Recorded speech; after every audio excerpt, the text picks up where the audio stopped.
professeur d'ethnologie à l'Université de Paris 7. Nous sommes très heureux de le recevoir à Saint-Louis pour deux raisons principales. D'abord parce que vous venez grâce à l'entremise de la Villa Gilet et de Lyon et de l'organisme qui s'appelle Walls and Bridge. Et il se trouve que Saint-Louis est jumelé avec la ville de Lyon. Donc nous avons un nouveau partenaire avec la Villa Gilet. Et je ne sais pas quelles sont les raisons historiques pour lesquelles Lyon et Saint-Louis sont jumelés, mais ce sont deux villes magnifiques, traversées par un fleuve. Et donc c'est l'occasion d'ailleurs de remercier l'ambassade de France et le bureau du livre de New York, qui nous permet d'avoir des écrivains, des intellectuels, qui font le détour par notre ville. La deuxième raison, c'est que à la fin de votre livre, Ethnologie de la Porte, vous faites référence à la porte de l'Ouest, The Gateway to the West, évidemment. Donc, c'est le clou du spectacle. Sauf que, avant de la voir, vous dites que vous l'imaginiez comme une porte de western. Vous pensiez que l'Arche de Saint-Louis avait la forme d'une bat-wing door, comme dans les vieux westerns. Et évidemment, et je pensais donc que vous étiez venu déjà à Saint-Louis, ce qui n'est pas le cas. Donc c'est l'occasion, ça a été l'occasion pour Pascal Lily de venir voir la porte vers l'ouest. Et on reparlera de cette porte vers l'ouest, puisque elle est riche en symboles, évidemment. Alors il y a peut-être une troisième raison aussi qui me tient à cœur, c'est que j'ai eu la surprise dans votre gros livre sur la symbolique de la porte, de voir un texte de Francis Ponge. Et il se trouve que j'ai écrit ma thèse de doctorat sur ce poète, qui est le poète des objets, et que Francis Ponge, en effet, a écrit un très court texte sur le plaisir d'ouvrir une porte. Et comme j'aime beaucoup ce texte, je vais le lire en guise d'introduction. Alors voilà ce texte, c'est un texte qui commence par cette phrase: « Les rois ne touchent pas aux portes. Ils ne connaissent pas ce bonheur, pousser devant soi avec douceur ou rudesse l'un de ces grands panneaux familiers, se retourner vers lui pour le remettre en place, tenir dans ses bras une porte. Le bonheur d'empoigner au ventre, par son nœud de porcelaine, l'un de ces hauts obstacles d'une pièce, ce corps à corps rapide par lequel un instant, la marche retenue, l'œil s'ouvre et le corps tout entier s'accommode à son nouvel appartement. D'une main amicale, il la retient encore, avant de la repousser décidément et sans clore, ce dont le déclic du ressort puissant mais bien huilé, agréablement l'assure. » Alors, j'ai voulu lire ce texte qui nous parle du plaisir simple d'ouvrir une porte, et c'est un plaisir évidemment qu'on tente à oublier quand on entre par exemple dans un supermarché, où les portes s'ouvrent toutes seules. Et puis évidemment c'est un geste tellement familier dans nos maisons que nous oublions ce que c'est qu'ouvrir une porte. Et ouvrir une porte, ce n'est pas indifférent, puisque le soir, on rentre chez soi, on s'enclôt, on s'enferme dans un lieu, et on se sent, évidemment, on est dans un autre espace, on se sent protégé, il y a quelque chose qui remonte sans doute très loin. Alors, le poète, vous avez remarqué que, bon, c'est un poète, ce n'est pas un ethnologue, mais le poète, il féminise la porte. Et d'ailleurs, elle est féminine. Elle est féminine en français. Et en allemand aussi. Et en allemand aussi. C'est ce qui nous rapproche des Allemands. Et c'est ce parce que c'est une des choses, parce que parfois ça nous sépare ce qui nous sépare des Allemands, c'est que le soleil est féminin en allemand. Et ça crée des différences culturelles de perception. Alors, en tout cas, une des premières questions que je voulais vous poser, c'est évidemment quelle est pour vous la différence entre l'ethnologue qui déchiffre les symboles et l'écrivain. Hein, on a fait référence à Francis Ponge. Et puis surtout, je voudrais vous interroger, et je sais que vous allez parler à ce sujet, de votre rapport spécifique à l'ethnologie et à vos choix d'études. Parce que vous choisissez la porte, un objet, vous choisissez un espace, la chambre à coucher, et justement, comme citation à l'ouverture de votre livre, hein, sur l'ethnologie de la chambre à coucher, vous citez André-Georges Audricourt, qui déclare « N'importe quel objet, si vous l'étudiez correctement, toute la société vient avec. » Alors, est-ce qu'on pourrait peut-être commencer par là, sur cette citation? Peut-être que c'est important que je vous dise en quoi je suis ethnologue, parce que c'est pas évident, si je puis dire, que je suis ethnologue, et en quoi je me sens tout proche des écrivains, parce que simplement, si on écrit, autant écrire le mieux possible. Et donc j'ai décidé de faire attention effectivement à l'écriture, et les deux marchent ensemble. Mais moi, ce qui m'intéresse comme ethnologue, c'est la banalité de notre quotidien. C'est comment se fait-il qu'on se lève le matin, on arrive à tenir toute la journée sans se suicider, qu'on arrive à se coucher le soir. Parce qu'on a des vies vraiment très étranges finalement. Donc ça veut dire qu'on a, pour des besoins psychologiques, des besoins biologiques semblables, on a fait des choix culturels différents. Et ça me fascine absolument. Par exemple, la chambre à coucher, alors effectivement, n'importe quel objet, si vous l'étudiez correctement, toute la société vient avec. Et quand on commence à tirer un fil, on se demande comment se fait-il que dormir, qui nous occupe à peu près un tiers de notre vie, fait qu'on a fait des choix de couchage complètement différents en fonction des cultures. Ça me paraît extravagant, ça me paraît incroyable. On aurait pu dire on se couche pas. Et en fait, c'est notre histoire, je dirais profondément anthropologique, notre histoire de bipède, qui est une situation très étrange d'être debout sur deux carnes comme ça, avec 1/7 du poids du corps, qui est cette tête extrêmement lourde, qu'il faut absolument qu'on repose. Et finalement, depuis nos histoires d'hominidés, depuis qu'on est debout sur deux jambes, notre grand problème, ça a été de se reposer, parce qu'on n'en peut plus de porter notre tête. Et je me suis rendu compte finalement que depuis très longtemps, depuis le début, on a toujours posé le problème du repos comme une chose fondamentale dans notre activité d'humain. Et d'ailleurs, quand on regarde ce qu'on appelle la préhistoire, si on remonte à l'époque préhistorique, on s'aperçoit que même chez les hommes du passé, il y avait déjà des choix de couchage très particuliers. On dormait essentiellement sur du varech. Pratiquement, c'était des waterbeds, c'était des lits comme ça, et on aménageait son repos. Et alors, quand on suit notre histoire justement de repos, pour moi, on est vraiment dans cette banalité. Comment est-ce que ce lit sur lequel je m'étends tous les soirs, quelquefois quand je vais en Amazonie, je ne dors pas dans un lit, je dors dans un hamac. Et puis, moi, je suis un petit Français qui habite au sud de Metz, donc je dors dans une chambre non chauffée, sous des draps que ma maman venait border dessous, etc. Donc qu'est-ce que ça veut dire alors que mes petits cousins qui habitent au nord de Metz dorment sous une couette, dans une chambre froide, mais sur un lit chauffant?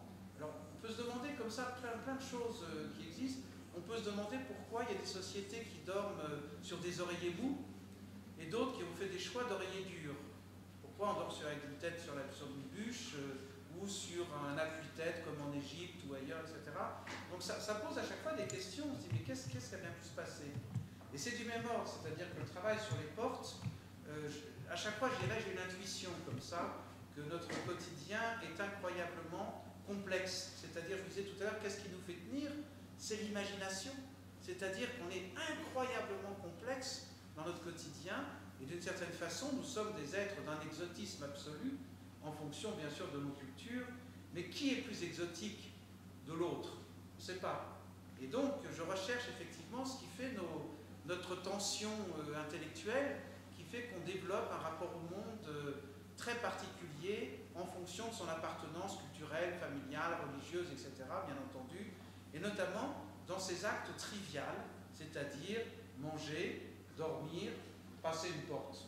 Passer une porte, c'est pour garder, là il y a marqué en très gros, il y a un nom latin, exit. Exit, ça veut dire en latin sortir. Et ça a donné en français sortirait, c'est resté exit en anglais. Et je commence à regarder sortir, et je m'aperçois qu'en réalité, il n'y a rien de plus dangereux qu'une porte. C'est que sortir, c'est simplement un diminutif de sortilège. C'est-à-dire qu'à l'extérieur de cette porte, vous risquez de tomber sous le coup de sortilège. C'est un risque de sortir. Donc finalement, je me suis dit, mais l'histoire des passages comme ça, qu'est-ce qu'on s'est inventé pour ces histoires de passages? Donc là encore, on croit que la porte a toujours existé. Non, la porte, elle est tout à fait nouvelle. Elle date, en tout cas pour ce qui est du français, de l'époque de Louis XIV, ce moment où on a décidé d'appeler une porte, alors que très longtemps, la porte était réservée aux châteaux, aux villes. C'était la porte de la ville ou la porte de château. Mais quand à l'époque de Louis XIV, le roi faisait rendre visite dans sa propre chambre, eh bien, il ne pouvait pas être abrité par une simple huisse, par un simple huisse. Donc on a rapproché la porte du château à l'intérieur de la maison, et ça a donné la porte de la chambre. Donc c'est depuis 1660 qu'on appelle une porte. Jusque-là, on appelle une huisse. Et quand on commence à regarder notre aventure, je dirais comme ça, quotidienne, on s'aperçoit que rien n'a été donné comme ça, mais qu'il y a des questions constamment sur ces choix qui ont été faits. Et finalement, quand on regarde l'étymologie, effectivement, des mots, là je suis un peu dans l'ethnotechnologie, d'une certaine façon, on découvre qu'au moment du passage en français, du latin au français, par exemple, le terme ouvrir est apparu en français en 1080. On se dit, ben oui, moi aussi j'ouvre et je ferme ma porte. Non, fermer est apparu en français un siècle plus tard, en 1180. Qu'est-ce qui s'est passé pendant un siècle? Ça veut dire qu'on ne fermait rien? Eh bien peut-être que oui. Peut-être qu'on ne fermait pas. Et effectivement, une porte n'est pas faite pour être fermée. Une porte est faite pour être ouverte. Et c'est notre vision très individualiste, très, je dirais, familialo-centrée qui fait qu'on s'enferme maintenant parce qu'on est dans un système urbain particulier. Mais en réalité, les maisons étaient toujours occupées par une fratrie large, par des systèmes familiaux bien élargis qui faisaient que les portes ne se fermaient jamais, elles se barricadaient. Et une porte se barricade. Et on parlait tout à l'heure de l'allemand, par exemple, dit Tür. En fait, la porte, l'étymologie de porte, je remonte très loin, mais en indo-européen, ça a été effectivement Tür, qui a donné, d'ailleurs en grec, c'est encore Tür, si je veux dire, la porte. Et la porte, c'est ce qu'on aperçoit de l'intérieur. Donc ma porte, elle est vue depuis mon foyer, depuis ma propre histoire. Et ce qui est à l'extérieur s'appelle le dehors. Une porte ne s'appelle pas une porte de l'extérieur, elle s'appelle le dehors. Donc la porte n'est jamais définie que de l'intérieur de la maison. Et elle est incroyablement chargée pour nous protéger, et notamment pour ceux qui ont eu l'occasion de se marier, ou au moins de voir Fenêtre sur cour de Hitchcock, vous avez peut-être vu déjà les passages de porte. Et il se trouve que depuis l'Antiquité hellénique, depuis les Grecs, quand on fait rentrer sa femme dans sa maison, on la porte dans ses bras. Et on la fait rentrer dans la maison. Dans Fenêtre sur cour, c'est formidable parce que le type regarde par la fenêtre, il y a un couple qui rentre, c'est la première scène, qui rentre, qui s'embrasse. On dit c'est des amants. Non. Ils ressortent, ils la portent dans ses bras, ils rentrent dans la maison, c'est des jeunes mariés. C'est-à-dire qu'on traduit immédiatement une habitude, quelque chose qui fait qu'il nous parle exactement très vite. Et en fait, depuis la période hellénique, le seuil est tellement jaloux de l'intérieur de la maisonnée, dont il doit conserver l'harmonie, qu'il empêche tout individu étranger de pouvoir rentrer dans la maison. Et pour que la femme, futur nouveau membre de la famille, puisse rentrer, on la porte pour qu'elle rentre clandestinement à l'intérieur de la maison et que le seuil ne s'en aperçoive pas. Et une fois qu'elle est rentrée dans la maison, quand elle sortira, il n'y aura rien du tout parce qu'il ne voit que les gens qui rentrent au seuil. Et donc ce seuil, il est incroyablement chargé de tout ce qu'on peut imaginer, des fêtus. Le seuil, c'est le threshold. C'est le sol, je ne sais pas comment. Threshold. Ouais, threshold. Les fenêtres sur cour, c'est quoi? Rear windows. Ouais. Là, il faut un peu traduire quelques termes techniques. Voilà. Donc vous voyez comment un passage est incroyablement chargé à chaque fois. Et je dirais même pour la porte, par exemple, nous-mêmes nous chargeons notre porte. Elle est très souvent encadrée de petits souvenirs de nos voyages, du porte-clés, ou d'un petit miroir, ou d'un petit chapeau qu'on a ramené du Mexique, ou je ne sais quoi. C'est-à-dire qu'on marque quand même le passage par une décoration très particulière, tout à fait inconsciemment, mais on le charge, c'est-à-dire qu'on se protège. Et donc, c'est intéressant parce que cette histoire justement de dormir, on a besoin de protection, et la porte, croit-on, nous a longtemps protégés. Mais en réalité, la porte, elle ne protège personne. Il suffit de pousser une porte, c'est pas compliqué de rentrer. Et à toutes les époques, à l'époque, je dirais, antique, les voleurs ne rentraient jamais par la porte. Comme les maisons étaient empisées, ils faisaient un trou dans le mur, et on n'abîmait jamais les portes. Et aujourd'hui, je vous signale que les portes blindées sont les portes les plus fragiles qui existent, parce que les voleurs sont bien montés, si je puis dire, et avec une presse, on pousse la porte, elle est tellement rivée dans le mur par 50 petits pitons qu'il n'y a plus qu'à pousser pour qu'elle tombe. Donc c'est assez marrant cette histoire de porte. J'ai travaillé dans les statistiques en France à l'INSEE, et en fait j'ai trouvé des choses sur les portes du côté de la sécurité, bien entendu. Et en cherchant de ce côté-là, j'ai trouvé aussi, parce que c'est nos histoires de rapport à l'autre, à l'extérieur, que plus les gens étaient diplômés, moins ils blindaient leurs portes. Ça veut dire qu'en fait, le savoir dissout d'une certaine façon la peur. Et s'enfermer sur soi, ça veut dire aussi éviter l'autre. Donc une porte, elle est faite, à mon avis, pour être ouverte, elle n'est jamais faite pour être fermée. Et d'ailleurs, très longtemps, les portes ne furent jamais fermées. Jusqu'au XVe siècle, les serrures n'avaient qu'une seule entrée, c'est-à-dire de l'extérieur. Et à l'intérieur, on barricadait la porte. Mais comme il y a eu un développement urbain assez important, on a inventé des serrures qui permettaient de fermer une porte momentanément, le temps de sortir, faire quelques mondanités peut-être à l'extérieur, et en rentrant. Et à partir du XVe siècle, quand les rapports, je dirais, mondains, urbains se sont développés, chose extraordinaire, on a fait 2 entrées à la serrure, on pouvait l'ouvrir et la fermer de l'intérieur ou de l'extérieur. Alors tout ça, ça paraît des choses évidentes qui en réalité ne sont pas du tout, et qui impliquent un système de vie très très particulier.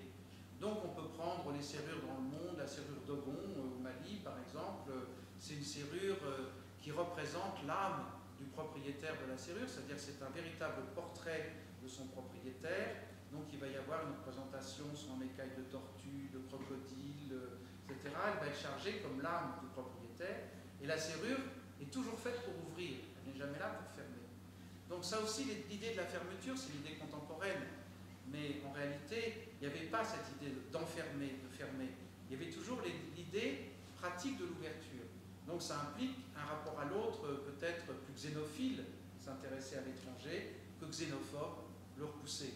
Aujourd'hui, on est dans des visions beaucoup plus xénophobes du monde, où on veut toujours fermer. Et la preuve, c'est, pour rester sur les portes, mais je dirais de façon générale, l'espace Schengen que j'ai quitté l'autre jour à Charles de Gaulle. Vous quittez ici l'espace Schengen. J'ai compris que j'étais rentré dans des frontières. Mais en même temps que les frontières se sont ouvertes, jamais nous n'avons construit autant de murs qu'aujourd'hui.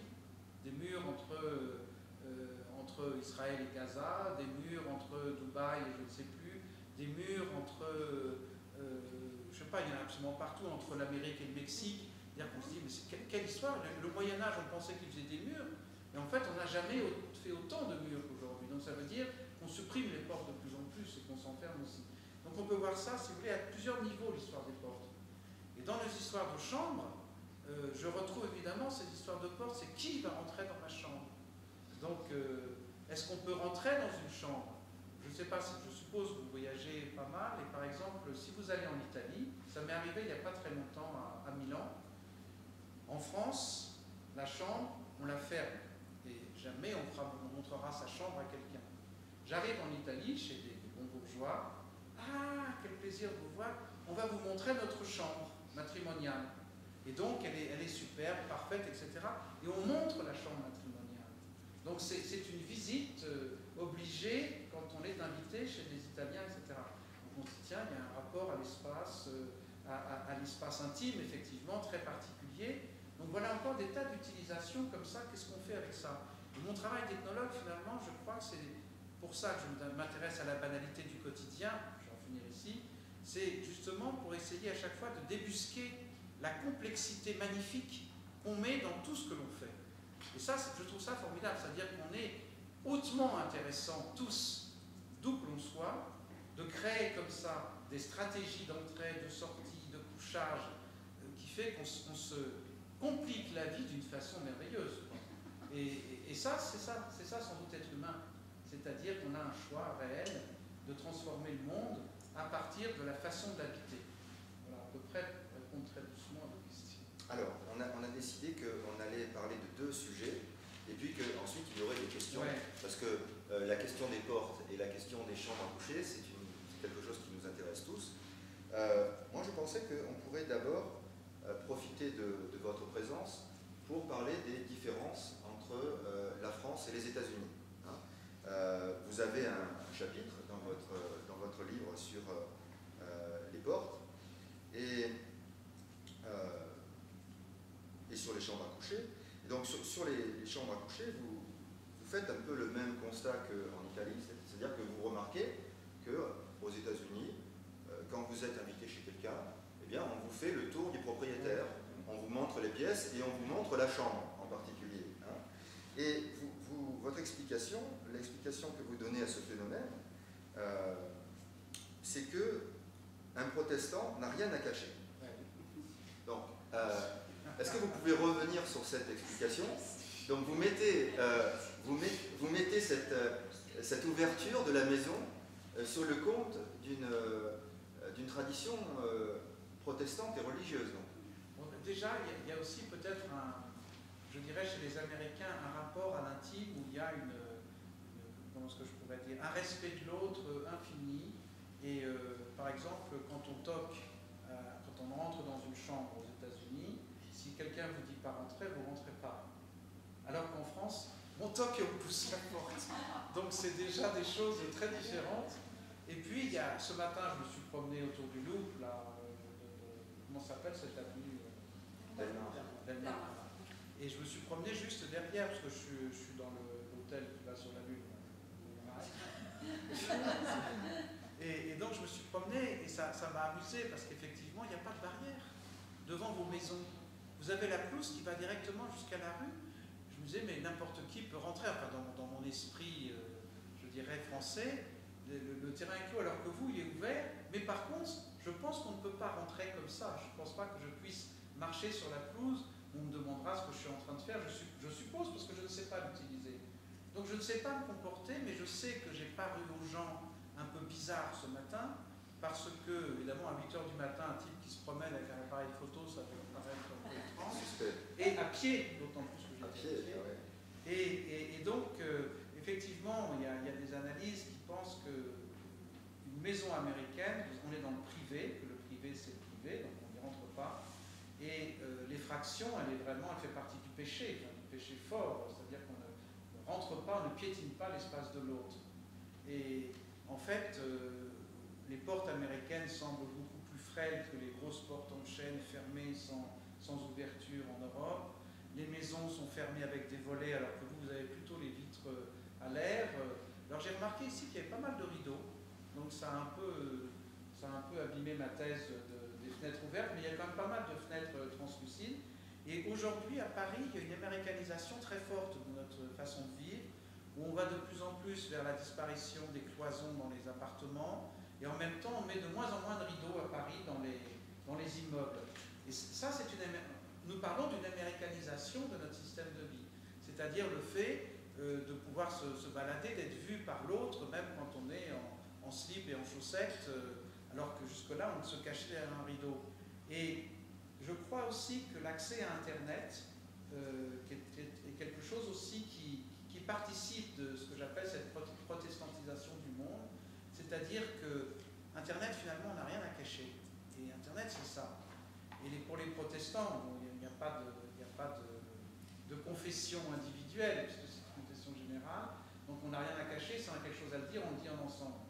Mais du côté des catholiques, la France est assez catholique, on a quand même une forte propension à l'érotisme, c'est-à-dire à se cacher et en même temps à se dénuder tout doucement. Donc ça implique un rapport au corps, un rapport à l'autre, qui n'est pas du tout le même que cette franchise, effectivement, qu'on trouve aussi aux États-Unis. Les gens sont chez eux, on a la politesse de ne pas regarder, etc., ce qui se passe, et en même temps de respecter leur espace. Alors que chez nous, on a plutôt du côté de la promiscuité, c'est-à-dire qu'on va aller chercher, si c'est ouvert, je peux passer, je peux rentrer. C'est pour ça qu'on met des barrières, c'est pour ça qu'on s'enferme de plus en plus, et on va même, on en parlait tout à l'heure, c'est-à-dire que moi longtemps, mes flâneries à Paris, comme chez les écrivains que vous avez étudiés, elles se comportaient avec des amis, je flânais beaucoup dans Paris, et on montait dans les immeubles, on allait frapper aux portes des amis, etc. C'est fini aujourd'hui, il y a des digicodes partout. Et si je n'ai pas le code, si je n'ai pas le téléphone pour prévenir la personne que je viens, etc., donc on ne peut plus flâner comme on flânait avant, c'est-à-dire que notre espace s'est complètement rétréci. Et je parle de l'intérieur, de l'extérieur, parce que la porte, c'est aussi ça, c'est ce qui nous sépare de l'intime et du public. Ce qui nous sépare aussi, la porte, c'est aussi la transfiguration, c'est-à-dire c'est ce qui va nous permettre de nous changer. Et vous avez tous franchi des portes, je pense, extrêmement importantes dans votre vie. Ça peut être la porte d'un amoureux, ça peut être la porte d'une université, des choses dont on a rêvé, ça peut être la porte d'un médecin, ça peut être la porte d'une église. Et quand on regarde justement toutes ces stratégies d'accueil du point de vue quotidien, comme ça, j'ai fait un chapitre dans l'ethnologie de la porte qui s'appelle un aspirateur à âme. Et c'est la description des cathédrales gothiques qui sont faites en entonnoir pour aspirer effectivement à l'intérieur. Et quand vous passez déjà le porche de l'église, vous avez sur le tympan toute la catéchèse qui est inscrite et vous êtes déjà en train de rentrer dans le paradis d'une certaine façon. Donc ce système-là est une stratégie de passage pour vous transfigurer et quand vous ressortez, eh bien, vous êtes déjà un autre. Et de paradis, il n'y en a jamais eu, il n'y a jamais eu de porte au paradis. Hein. Je suis navré de vous l'annoncer pour ceux qui croyaient. Mais par contre, il y a un endroit qu'on foule très souvent, qui est le seul nom qui nous reste de paradis, c'est le parvis en français. Le parvis d'une église, étymologiquement, c'est le paradis. Donc devant l'église, c'est le paradis, finalement. Il n'est pas loin. Alors, si on revient sur la maison américaine, et après on aura sans doute chacun quelque chose à apporter. Mais ma question, c'est celle du modèle d'interprétation. Parce que, bon, par exemple, moi, j'habite depuis 10 ans à Saint-Louis, dans une maison construite en 1942. Et d'ailleurs, ça m'inquiète beaucoup parce que je me demande si elle a été bien construite avec de bons matériaux, puisque je ne sais pas qui a construit cette maison en 1942. Mais toujours est-il que c'est une petite maison avec des petites pièces et beaucoup de portes intérieures. Et c'est une maison, à mon avis, que j'aurais du mal à revendre, parce que ce qui est très à la mode aujourd'hui, c'est le modèle de l'open space. Hein, les maisons modernes aujourd'hui, ce sont des maisons où il n'y a plus de cloisons et où il n'y a plus de portes. Donc il y a cette évolution-là.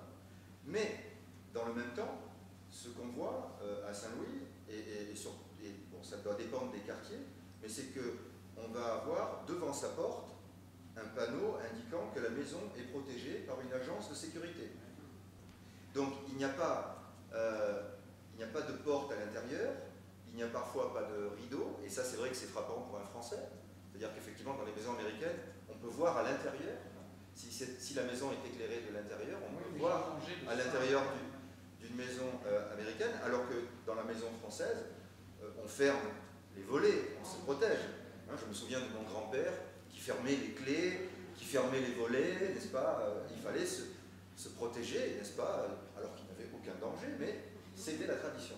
Alors, la question, c'est comment interpréter ces phénomènes? Est-ce qu'on peut les interpréter seulement avec la clé, pour ainsi dire, du protestantisme? Non, moi, j'ai aucune explication. Je n'ai pas suffisamment vécu aux États-Unis pour pouvoir en parler, bien entendu, je ne sais pas. Mais je crois que c'est un rapport à l'idée du privé qui est très différente du système. Quand je dis système catholique, c'est vrai, c'est-à-dire qu'il y a quelque chose aussi de cette ouverture et de cette fermeture qui ne sont pas du tout du même ordre. C'est un rapport à l'autre peut-être plus méfiant, moins franc du côté catholique, mais en même temps, quand il y a une ouverture, elle est peut-être définitive. Enfin, c'est compliqué cette histoire-là. Mais je ne sais rien du tout des États-Unis. Je ne peux qu'apercevoir des choses, mais c'est vous qui allez m'expliquer. Parce que justement, en travaillant sur la porte, je me suis rendu compte que c'est un savoir particulier, le savoir de la porte, et que nous l'avons tous. Vous avez chacun un rituel particulier pour fermer vos portes, vous enfermer, etc. Et je me suis rendu compte que c'était aussi sensible que la religion. J'ai fait l'ethnologie des prêtres catholiques et romains. Évidemment, chacun a son curé. et son curé il est toujours le meilleur, bien entendu. Bien, d'une certaine façon, ça porte aussi les histoires de portes. On se rend compte que c'est incroyablement personnel et que cette idée justement de l'ouvert et du fermé, c'est notre relation au monde. Donc il y a des gens qui se replient sur eux, il y en a au contraire qui sont extrêmement ouverts. Et ça mérite à chaque fois une réflexion individuelle de savoir comment on se positionne, c'est le terme qu'on peut dire, par rapport à la porte justement. C'est quelque chose, c'est un objet qui est extrêmement sensible et dont on est tous chargés, je dirais, de gérer dans la maison. Et nous-mêmes, nous avons des stratégies d'entrée, des stratégies de sortie très particulières, qui sont en fait des précautions qu'on prend quand on rentre et quand on sort. Avec ce phénomène contemporain incroyable, où on a tous des téléphones, des portables, etc. Et en même temps, je ne sais pas, en tout cas en France, on a à peu près 300 ou 400 grammes de clés dans les poches, où on passe notre temps à pousser avec des clés, des portes, la porte qui ouvre, etc. Et donc, cette histoire de fermeture, elle va très loin, parce qu'on a même été capable, en France en tout cas, typiquement français, de réussir à s'enfermer dans sa propre maison à l'intérieur de certaines pièces. Quand on pense, par exemple, qu'on a commencé à mettre des verrous aux salles de bain et aux toilettes, ça veut dire qu'on a complètement changé notre système de vie et qu'on a inventé cette idée de pouvoir s'isoler, isoler son corps à l'intérieur de la maison, qui est lié évidemment à tout un rapport au monde très particulier, mais quelle folie quand même de s'enfermer chez soi, à l'intérieur de chez soi, contre un autre qui est votre proche, si je puis dire. Alors là, c'est un rapport au monde aussi qui, avec les Américains, n'est pas du tout du même ordre. Et je suis pas entré dans les trivialités, mais la façon de vivre les espaces est complètement différente, bien entendu, à l'intérieur même de la maison et l'utilisation des portes qui en sont faites. Alors, pour les toilettes, je crois que le code, c'est que normalement, on doit laisser la porte des toilettes entrouverte quand c'est libre. Si c'est fermé... Ah, aux États-Unis? Ouais. En France, on ferme, n'est-ce pas? En France, on ferme. Pourquoi est-ce que les toilettes sont toujours à côté de la porte en France? Souvent. Ici, c'est au beau couloir. En France, ça dépend. Vous parlez des immeubles haussmanniens, ça dépend des immeubles. Oui. Ça a été fait. Mais pour moi, ça, c'était... Vous voyez comme ça, c'est intéressant. Oui. Quand j'étais étudiante d'échange, c'était... À côté de la porte. Ouais. Non, alors, je suis de l'Est, de la Meuse, Ouais. et c'est tout à fait le contraire. Les toilettes étaient tout Tout au fond, ouais. très loin de la cuisine, de la salle à manger, Oui, oui. dans un coin isolé. Oui, Pour les maisons américaines, je fais partie des baby boomers, donc il y avait des familles nombreuses en fin de guerre là, donc il fallait absolument fermer la clé parce qu'il y avait 7 ou 6 frères et sœurs qui voulaient entrer dedans en même temps. ça c'est vrai. Moi Mais aussi, je c'est suis dans vrai, une famille nombreuse. c'est gênant ça. Et c'était un endroit où on pouvait se réfugier. Donc on attendait l'arrivée de l'illustré Tintin. Et hop, on courait aux toilettes s'enfermer pour qu'on ne pique pas notre journal. Donc, voilà une porte qui nous défendait.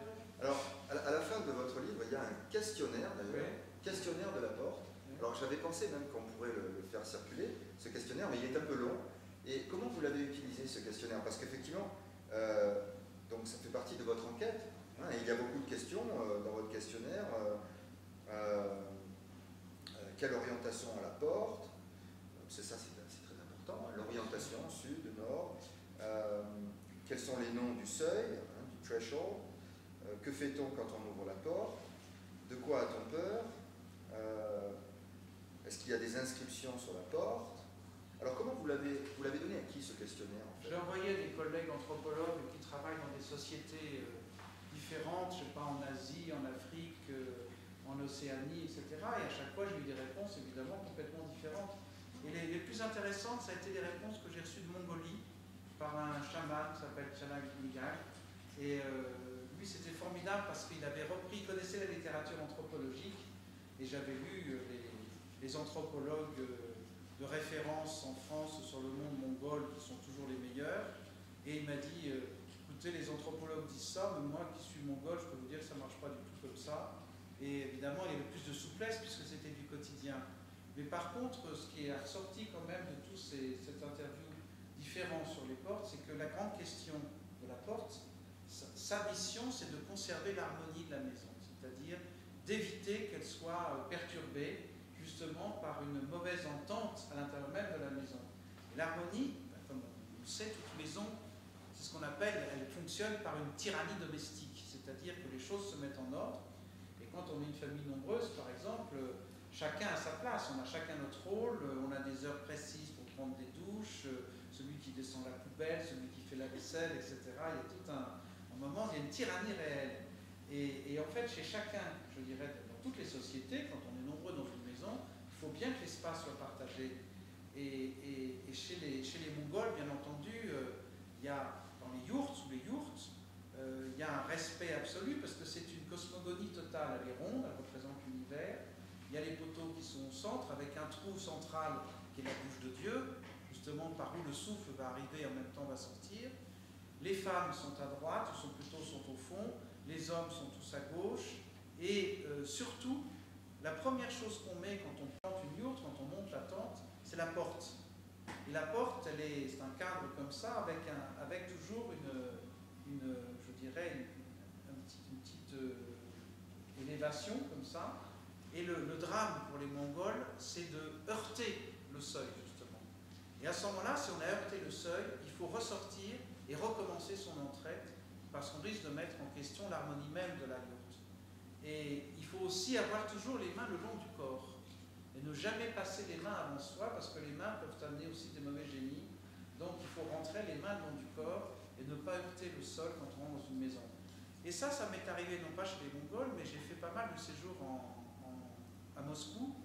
Et je me suis comporté comme un Français idiot, c'est-à-dire je sonnais chez les gens, j'arrivais, et la première chose, bonjour, comment allez-vous? Blanc, on me refermait la porte. Et j'ai compris en réalité qu'à Moscou, en Russie, on ne parle jamais sur le seuil de la porte. Alors, je ne sais pas si c'est des restes de l'époque soviétique ou si c'était anté-soviétique, ça j'en sais rien. Mais toujours est-il qu'on ne peut pas parler à travers la porte. Alors que nous, dans le sud de la France, par exemple, on va s'appuyer contre la porte, discuter, rentrer, sortir, s'embrasser, revenir, etc. Donc on se rend compte là, il y a plein de choses qui jouent justement sur le seuil, ce passage d'espèce d'entre-deux qui est un endroit extrêmement flou dans notre histoire et qui va jouer avec quelque chose. Dans les pays de l'Est, par exemple, vous êtes bulgare, mais alors vous me direz si c'est la même chose qu'en Roumanie. En Roumanie, tout le monde est prêt, c'est pareil aussi à Moscou d'ailleurs. On s'en va en voyage, on a enfilé des manteaux, on a les valises, etc. On dit bon, non, tout le monde s'assied dans le salon et on reste 1 minute comme ça, à l'intérieur de la maison, prêt à sortir. Et quand on est resté un peu silencieux, à ce moment-là, on peut sortir. Voilà, donc faites pas ça. Alors en Roumanie, c'était tout le temps comme ça. Donc il y a comme ça plein de précautions qui existent. De la même façon, il y a la grande crainte que des mauvais génies puissent rentrer à l'intérieur de la maison. Je parlais de l'harmonie. Et peut-être, je ne sais pas si c'est ça aux États-Unis, vous utilisez les fers à cheval pour mettre sur vos granges ou dans vos maisons? Moins maintenant, mais c'est connu quand même. C'est connu. Vous les mettiez sur la porte, etc. C'était quoi? Ça servait à quoi? Un fer à cheval, vous savez, comme un borchou. Ouais, ça servait à quoi? Voilà, c'est Pour le ça. bonheur. Voilà, pour le bonheur. En réalité, j'ai retrouvé ça depuis l'époque romaine. Le fer est un protecteur anti-démon parce qu'il est réalisé avec du feu et les démons ont horreur du feu. Donc on met toujours des trucs en fer devant les portes. Et ça peut être un fer à cheval, ça peut être aussi parfois, c'est le cas en France dans pas mal d'églises, où on va rajouter plein de faux gonds sur les églises, qui sont aussi des protections contre les mauvais génies, contre des fausses ferrures sur les églises qui ne servent à rien, qui ne sont pas reliées à un pivot, si vous voulez, pour tenir la porte. Donc on équipe la porte beaucoup de ferraille, parce que ça protège justement ce que les catholiques appellent les énergumènes, c'est-à-dire les mauvais démons.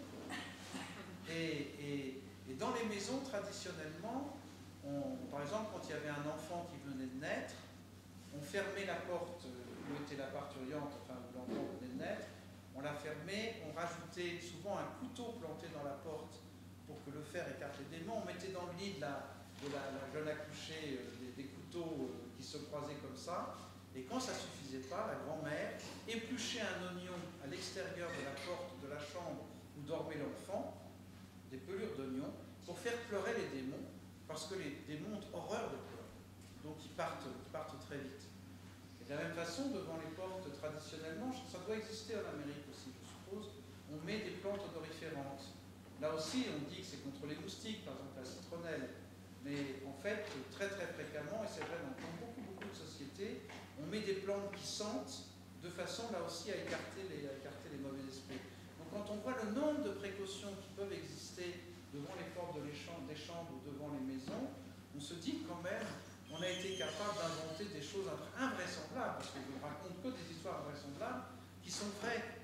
Et à cela, on peut ajouter aussi, par rapport à nos portes, l'incompréhension absolue entre les sociétés, puisqu'on n'a pas les mêmes langages, on n'a pas du tout les mêmes valeurs. Et ça m'a frappé quand j'ai été en Nouvelle-Calédonie de voir, par exemple, devant les cases kanak traditionnelles, il y a souvent des personnages qu'on va, de part en tant qu'occidental, trouver plus ou moins hideux. Et donc, moi j'ai cru aussi, quand j'ai visité une case kanak, il y avait un personnage qui tirait une langue longue comme ça. Nous, tirer la langue, c'est pour révulser l'autre, c'est de façon à lui faire peur. Ben, c'est un malentendu absolu. C'est au contraire, s'il y a une grande langue qui pend devant une case kanak, c'est que c'est un homme de parole, de grande parole, c'est un savant. Donc ça signifie des choses très positives que je lis négativement. Et on est tout le temps dans des histoires comme ça, de malentendus, de passages incompréhensibles, de lutte. Alors ça, c'est absolument général, c'est la lutte contre les mauvais esprits. Hein, il faut toujours garder l'équilibre. Et par exemple, en Chine, les entrées traditionnelles des maisons chinoises à Pékin, c'était des systèmes on fait le tour, c'est-à-dire que vous ne pouvez pas rentrer dans une maison directement, il y a... Comment? Oui, c'est ça, je cherche le nom, c'est ça. Pardon? C'est un nom, enfin, bon, ça n'a pas d'importance. Mais toujours est-il que le démon veut toujours rentrer dans votre sillage. Donc, s'il y a un mur devant, comme il est toujours en train de courir, boum, il se plante dans le mur qui est devant lui. Et dans beaucoup de maisons, il y avait traditionnellement, alors aussi en Chine, mais c'est vrai aussi en Europe, on mettait des glaces dans l'entrée, il y a souvent une glace. Alors c'est à la fois par coquetterie, pour peut-être pour se recoiffer avant de sortir, etc. Mais en même temps, vraiment dans le Hebei, en Chine, il y a des glaces au fond de la maison. Quand un démon rentre, quand il s'aperçoit, il est tellement laid qu'il part en courant. Donc il y a des stratégies de défense qui paraissent complètement comme ça secondaires, mais qui en fait sont incroyablement fortes, si vous voulez. Et encore aujourd'hui en Chine, dans un immeuble, par exemple à Pékin, un immeuble récent, pour que les courants puissent bien circuler, pour que le qi, c'est-à-dire la force, puisse passer dans la maison, l'équilibre du yin et du yang. Un poster, par exemple, peut être au bout d'un couloir, un poster qui peut représenter une porte ou une fenêtre, même s'il n'y a rien du tout. Ça suffit pour que le courant passe. Il n'y a pas besoin d'autre chose que des effets symboliques. Donc tout ça, moi, ça me fascine comme ethnologue. C'est-à-dire, je me demande où on va chercher tout ça, et surtout, comment petit à petit on s'invente des choses, on les monte, on fabrique finalement un rapport au monde complexe, c'est ce que je disais tout à l'heure, qui fait que ce que l'on fait dans la réalité de nos actes quotidiens est en fait inscrit dans des radicelles, je dirais, qui vont très très profondément dans notre histoire anthropologique. Et je crois qu'au fond, l'histoire de la stratégie de la chambre ou de la porte, c'est que la question qui est posée, c'est la question de la niche écologique, c'est-à-dire l'espace dans lequel on va habiter et comment nous, hominidés, on va fonctionner dans cet espace-là. Alors justement, pour parler maintenant de l'évolution de la modernité de ces objets, comment vous voyez l'évolution de la chambre occidentale? Parce que moi je constate de manière candide deux phénomènes. D'abord, c'est qu'on parle souvent de la difficulté que les gens ont à dormir. Oui. Aux États-Unis, il y a beaucoup de médicaments pour lutter contre l'insomnie. Il y a aussi des matelas qui sont extrêmement complexes, extrêmement technologiques, n'est-ce pas, qui assurent un sommeil, qui sont ergonomiques, n'est-ce pas. Il y a beaucoup de publicité pour des super matelas. Et en même temps, ce qu'on observe aussi, c'est apparemment que la chambre devient un lieu qui ne sait plus se protéger des invasions du dehors à cause des nouvelles technologies. Bon, ça fait un certain temps qu'il y avait des télévisions dans les chambres à coucher, mais maintenant, on peut faire son texto, n'est-ce pas, allongé sur le lit, n'est-ce pas, et du coup, est-ce que la chambre à coucher, aujourd'hui, elle ne perd pas de son caractère de protection rituelle? Oui, je crois que la question se pose plus. Si on ne fait plus, c'est qu'on en a plus besoin. Ouais. Mais pendant longtemps, si vous voulez, on ne pouvait pas imaginer voir ou représenter un homme couché, par exemple. Et si vous visitez un jour le château de Chambord, vous verrez les gardiens qui nous montrent des frises à Blois, plutôt à Blois ou à Chambord, où on voit donc un personnage, alors les gardiens disent que les gens n'étaient pas très grands, et qui dormait assis. En réalité, c'est pas vrai. On ne sait pas, il y en a qui dormaient peut-être un peu assis, mais d'autres qui dormaient bien allongés. Mais la représentation de quelqu'un d'entièrement allongé, c'est-à-dire la représentation d'un gisant, ça veut dire qu'on représentait quelqu'un de mort. Et on ne pouvait pas imaginer être témoin ou être vu quand on dormait parce qu'on était extrêmement vulnérable. Donc on s'enfermait pour dormir, d'une certaine façon. On ne se présentait pas comme ça. Aujourd'hui, c'est vrai que nos adolescents, alors c'est à la suite peut-être des feuilletons américains, quand ils s'assoient dans son lit comme ça, c'est-à-dire que c'est extraordinaire. C'est-à-dire qu'on représente le corps qui est complètement lâché de cette façon.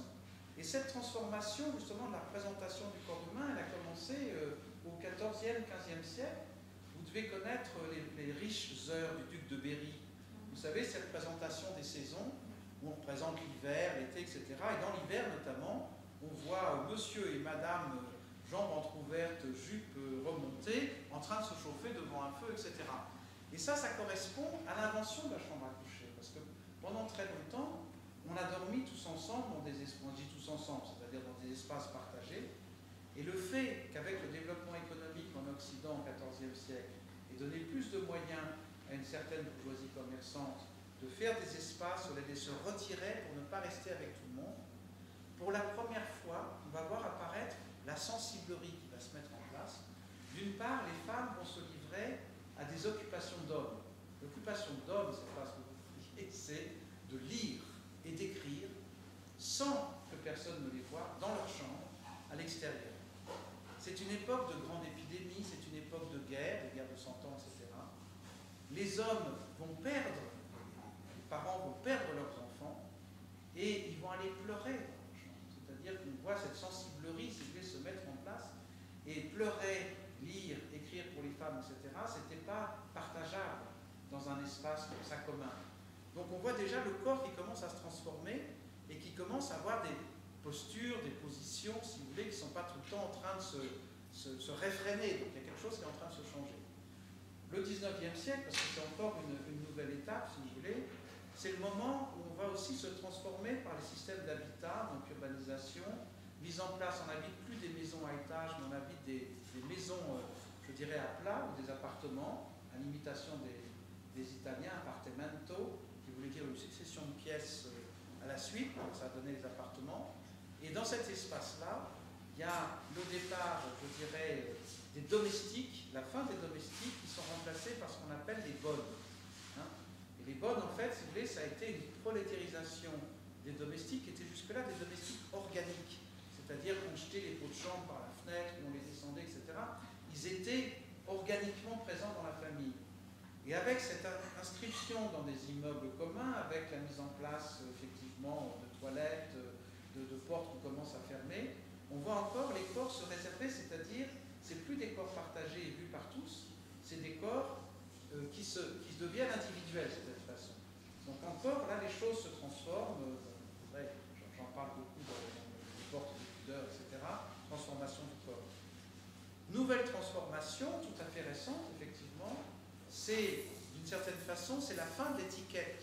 Nous, Français, qui sommes extrêmement formalistes, on a hérité ça de l'époque de Louis XIV, où l'étiquette était si forte, avec les systèmes de préséance, de bienséance, de politesse, qui fait que, d'ailleurs c'est tout à fait agréable, mais quand on passe une porte, on l'a fait dans l'ascenseur tout à l'heure, on laisse passer les dames d'abord, on passe ensuite, etc. On pourrait passer, puis passer, c'est tout. Non, on a des systèmes hiérarchique, pratiquement pour passer une porte, quelqu'un de plus âgé passera avant moi, ou je l'aiderai, etc. Donc on n'arrête pas de faire attention à ça, si vous voulez. Et là, je crois qu'il y a une espèce d'hiérarchisation du monde, avec sans doute aussi le passage d'un système, je parle européen parce que les États-Unis, je n'en parle pas, je ne sais pas. Mais en France, il y a très nettement le passage, si vous voulez, la fin de la gérontocratie, du pouvoir des anciens, et la montée d'une juvénocratie, c'est-à-dire le pouvoir des jeunes. Alors ils ont plusieurs pouvoirs. C'est que, pour la première fois, nous ne sommes plus dans une situation où nous, les anciens, nous les vieux, nous apprenons aux jeunes quelque chose. Quand mon téléphone ne marche pas, je demandais à mon fils, quand il avait 5 ans, de faire marcher mon ordinateur, mon téléphone, n'importe quoi dans la maison. C'est lui qui le réparait, les yeux fermés, en appuyant sur 3 boutons, mettre en marche un réveil informatique, je ne sais pas quoi. J'y arrive pas, il dit moi, tu sais le faire? Non, je ne sais pas le faire, mais je sais le faire. Donc ils savent comme ça. Et je crois aussi que là, leur rapport à l'autre s'est complètement transformé. C'est-à-dire que nos éducations à la politesse, comme on les a eues encore dans ma génération, elles ont complètement changé. Je crois que les enfants, alors nous on parle d'américanisation, c'est-à-dire la limitation des feuilletons américains, de tous ces feuilletons où on montre les jeunes, je ne sais pas, il y a plein de feuilletons où il y a des jeunes qui sont américains, donc c'est bon, toujours la limitation des sociétés de prestige. Qu'est-ce qu'il y a de plus extraordinaire pour un occidental latin? C'est l'Amérique. Donc on va imiter le corps américain dans son fonctionnement. Et après, il y a ces machines nouvelles comme l'ordinateur, le téléphone, etc., qui fait que moi, effectivement, c'est la première fois que je vois un enfant faire des études, je parle de mon fils, sans jamais avoir été assis à un bureau pendant toute son enfance. Il a travaillé allongé sur le ventre dans son lit en tapotant son ordinateur. Moi, je me dis, mais tu n'y arriveras jamais, il a eu son bac, il a sa maîtrise. Comment il a fait, j'en sais rien. Mais c'est extraordinaire, c'est-à-dire qu'on parlait du corps, effectivement, qui se transforme, mais c'est aussi, si vous voulez, la fin de la spécialisation des pièces. C'est-à-dire que je crois que la crise économique a aussi raccourci le rapport à l'espace, que ces espaces qui étaient dans les milieux, je dirais, bourgeois, où il y avait, en France en tout cas, le salon, la salle à manger, le bureau, la chambre, etc., donc des lieux qui étaient bien définis, par ce qu'on appelle open space, ça commence à se défaire, puis aussi par la crise économique qui fait qu'on habite des endroits, des lieux qui sont plus petits, et on ne parle plus d'ailleurs de pièces, les marchands de biens parlent de pièces à vivre. Et ils ne parlent plus de maison, ils parlent d'un produit. Enfin, je veux dire, tout est transformé comme ça, et le lit n'est plus non plus ce qu'il impliquait avant, c'est-à-dire, comme on disait, on fait son lit comme on se couche. C'est-à-dire qu'il fallait mettre au moins 5 ou 10 minutes à faire son lit au carré, bien tiré, etc. La révolution Ikea, pour ce qui est de la France, a amené la couette, et la couette, c'est la boîte de conserve du sommeil, c'est-à-dire il suffit de retirer la couette sur le lit est fait, donc on n'a plus besoin de le refaire, etc. Mais ça implique, et je pense que là, il y a une grande erreur anthropologique, c'est qu'on ne s'est plus soucié du sommeil. Et en ne se souciant plus du sommeil, on ne s'est pas rendu compte que c'était extrêmement important pour nous, pauvres bipédales avec notre grosse tête, de pouvoir se reposer profondément. Et je croyais que c'était la France qui était la plus grande consommatrice de somnifères, mais je crois que l'Amérique est peut-être à égalité. Toujours est-il que, personnellement, si je me permets de dire des choses divulguées, minuit, je ne peux pas dormir avec une couette. Je ne sais pas comment faire. Et je me suis aperçu, en travaillant sur la chambre à coucher, que je ne savais pas dormir dans une couette. C'est que je dors sous une couette comme un Français qui sort du couvent de Port-Royal. C'est-à-dire sur le dos, les mains à l'extérieur, etc. Et en fait, j'attends qu'on me borde. Alors, sous une couette, en réalité, il faut aller chercher avec le doigt de pied ou le genou un petit peu d'air frais, etc. Et surtout, la couette, on ne peut pas dormir à deux sous une couette. Une king size, c'est absurde. Les Allemands savent dormir sur une couette. On dort seul, enroulé dans la couette, chacun sa couette, et en chien de fusil. Donc c'est une façon de dormir qui n'est pas du tout. Nous, on a appris à dormir sur le dos, à dormir 7 heures de suite, avec les mains à l'extérieur, etc. Et ça joue des tours aux ethnologues, souvent, sur les terrains. J'ai une ethnologue qui a travaillé chez les Maasai, donc des Africains qui dormaient comme ça dans une hutte. Et cette amie puis réflexe absolu quand elles sont tombées, choum, elle étendait les jambes, elle se mettait sur le dos, évidemment elle cramait sa couverture, feu dans la hutte, etc. Encore cette Française qui ne sait pas dormir, etc. Donc on s'aperçoit que là il y a des transformations radicales, et je crains effectivement que le fait qu'on ne fasse plus attention à notre repos, hein, c'est Nietzsche qui disait « Dormir n'est pas une mince histoire, il faut y songer tout le jour durant ». Et c'est vrai, je crois que c'est très important d'aménager son lit, parce que ça veut dire aussi qu'on réfléchit à la façon dont on va dormir. Et le fait que ça soit mis de côté, ça veut dire aussi qu'on n'a plus besoin de dormir.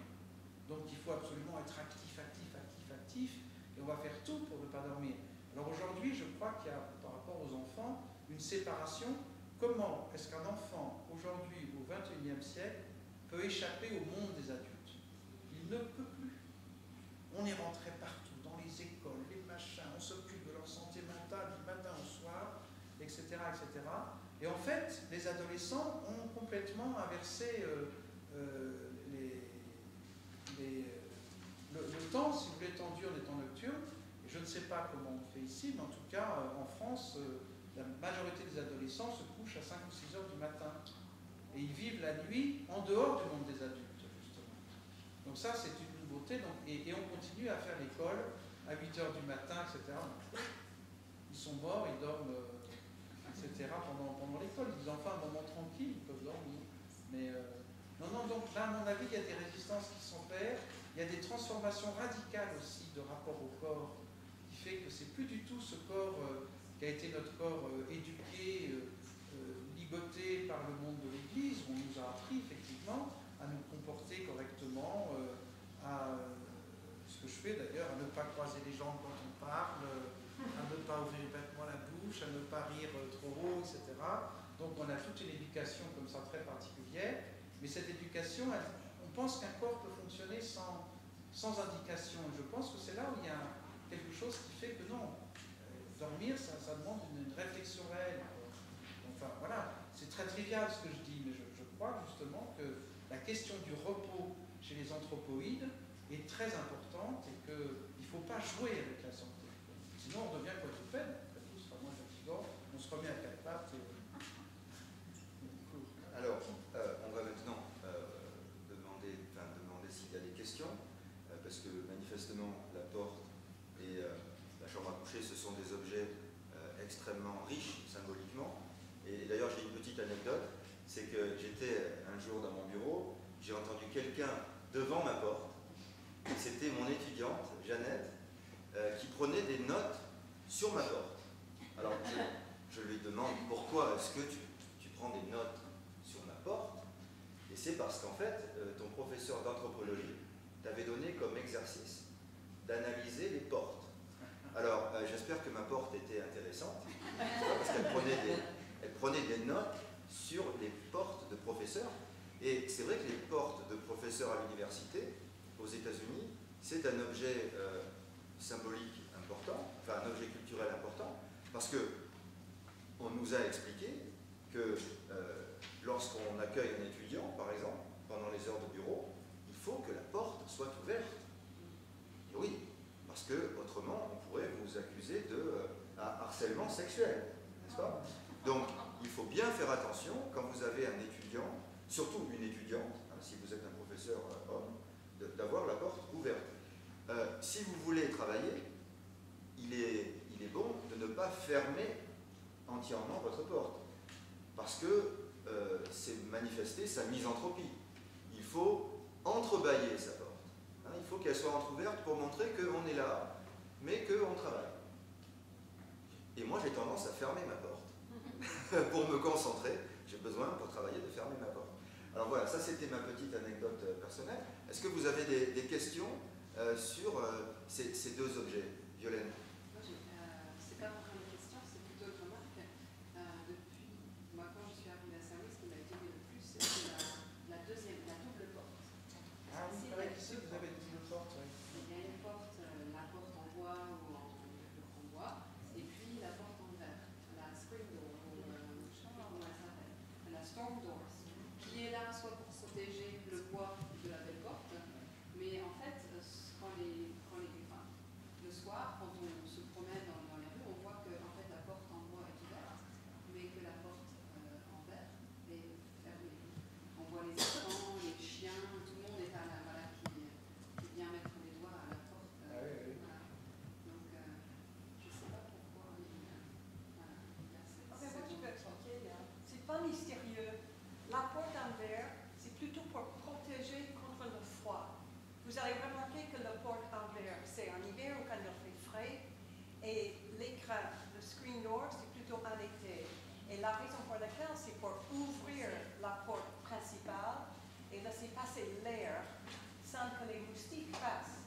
Non, Mais on peut la ouvrir deuxième la... porte est fermée quand même, elle est bien fermée. Lequel? La deuxième porte en verre. Vous la Oui, oui, laissez non, non, fermée? non. Fermé, oui, oui, oui. Oui, oui. Mais la deuxième, c'est la porte extérieure, en fait. Oui, oui, oui. Vous avez la Oui. deuxième, elle est dehors. Merci. Hein. Oui. Ah oui, oui, Donc c'est d'accord. d'abord la porte en verre, ça c'est storm door, comme il y a le storm windows. Oui. Et c'est pour protéger, c'est pour isoler, hein, c'est pour Ouais. protéger du vent, du froid. Et en été, c'est pour protéger de la chaleur, en fait, aussi. Ah oui? Pour préserver l'air conditionné à l'intérieur de la maison. Mais très souvent, en fait, la porte en verre est fermée, mais la porte en bois, qui est probablement la plus isolante, est ouverte. Oui, ben ça c'est encore une illustration de ce dont Lionel parlait tout à l'heure, des rideaux ouverts. Je crois que pour la lumière. Exactement. Oui, ça peut être pour la lumière aussi, mais dans Évidence invisible, comment elle s'appelle Oh, yeah. Ah oui, oui, oui, évidence invisible, bien sûr. Oui. Ouais. D'ailleurs, vous parlez de votre métier comme un examen des évidences invisibles. Oui, oui, oui. Oui, alors elle explique aussi ça que donc, dans les différences culturelles entre Français et Américains, que les Américains tendent à laisser leur rideau ouvert pour Oui, oui. permettre aux gens de l'extérieur de voir en fait leur vie Oui, oui, quotidienne. tout à fait. Ça a peut-être changé depuis qu'elle a fait son étude, parce qu'on voit quand même de plus en plus de gens qui ferment leur rideau. Mais Parce qu'on a des stores maintenant. Ce qui est à la mode, c'est les stores. Donc on peut fermer les l'histoire vénitien. Ce qui est intéressant aussi, c'est que très souvent, il y a une lampe à la fenêtre. Ça veut dire que donc, on met la lumière derrière la fenêtre, mais à cause de la lampe, on ne voit pas ce qui est derrière. Ah oui, ça fait écran. Oui. Ouais. Donc c'est ouvert, mais en même temps, c'est invisible. Et on met la lampe, d'ailleurs, même quand on n'est pas là. Et l'idée, c'est de dissuader pour faire croire qu'il y a quelqu'un à l'intérieur. D'autres remarques ou d'autres questions? Oui. Moi, j'avais une question très pratique. Vous avez parlé du seuil. Le seuil qui ne voit que les gens entrer, qui ne Oui. voit pas sortir. Alors, si jamais on me porte en entrant et que je ressors, il faut qu'on me porte chaque fois qu'en rentre? Non, non, puisque si vous êtes sorti, c'est que vous étiez déjà à l'intérieur, donc il n'y a pas de Donc problème. il n'y a plus de Vous pouvez problème pour revenir. le seuil. Le seuil ne dira rien. D'accord, j'ai compris. Après, j'avais une autre question. Qui dit porte dit clé. Oui. Qui dit clé dit serrure. Et le symbolisme de la serrure, quand on regarde par le trou de la serrure, quand on écoute aux portes, tout ça, c'est encore l'interdit. Et finalement, je vais terminer par la maison close. Oui, la Qui est maison aussi, close, ça serait une maison sans serrure, où on vit à l'intérieur ce qu'on aurait pu voir par la serrure. Mais la serrure est absolument indiscrète, et depuis très longtemps, il y a des histoires dans les fabliaux érotiques du XIIe siècle, où il y a déjà l'idée d'une intimité et de la question de la curiosité. Quand une porte se ferme, on a envie de savoir ce qu'il y a derrière, en réalité. Et il y a des fabliaux très très drôles du XIIe ou au Moyen-Âge. On a beaucoup utilisé la fente de la porte ou la serrure comme représentation justement de la gaillardise, si je puis dire. Je voudrais mentionner quelque chose qui n'est peut-être pas directement avec le sujet, mais pendant très longtemps, les hommes et les femmes ont mis leurs vêtements dans des coffres. Oui, Et c'est plus tard qu'on a fait des armoires. absolument. C'est 14e siècle. Et les portes des armoires ont été l'objet de quelque chose de très spécial. C'était vraiment du très beau travail. Et si on était riche, on avait des très belles portes d'armoires. Exactement. Ça a été une révolution au XIVe siècle. On a inventé les armoires. À partir du moment où on a eu les moyens d'avoir ce qu'on peut appeler des chemises de nuit, par exemple, ou du surplus, et à ce moment-là, on a commencé à faire des meubles, armoires, chaises, etc. dans les chambres. Alors que jusque-là, on dormait sur ces habits, qui étaient sous-lits, qui étaient très hauts d'ailleurs. Et en fait, ce qu'on appelle les trésors, généralement dans les châteaux, c'était les habits, et pas de l'argent, des choses comme ça. Et quand Saint-Louis, puisqu'on est à Saint-Louis, dormait dans sa belle chambre dans le donjon de Vincennes, en réalité, la belle chambre, c'était une cabane construite à l'intérieur même d'un open space, qui était ces espèces de grandes salles dans les châteaux médiévaux. Et sous sa couche, en fait, il y avait tous les habits d'apparat qui prêtaient aux chevaliers pour les grandes cérémonies. Et notamment, il y avait ces manches. Vous savez, on montre souvent au Moyen-Âge ces belles manches des chevaliers, etc. Et en fait, les manches étaient rarement cousues aux vêtements, elles étaient lacées. Et on les prêtait, ça permettait d'avoir des habits magnifiques. Et la dame à qui on voulait faire honneur prenait sa manche et la donnait au chevalier vainqueur, etc. Donc c'est vrai que les lits, on remisait sous le lit ces vêtements, on en avait très peu de vêtements.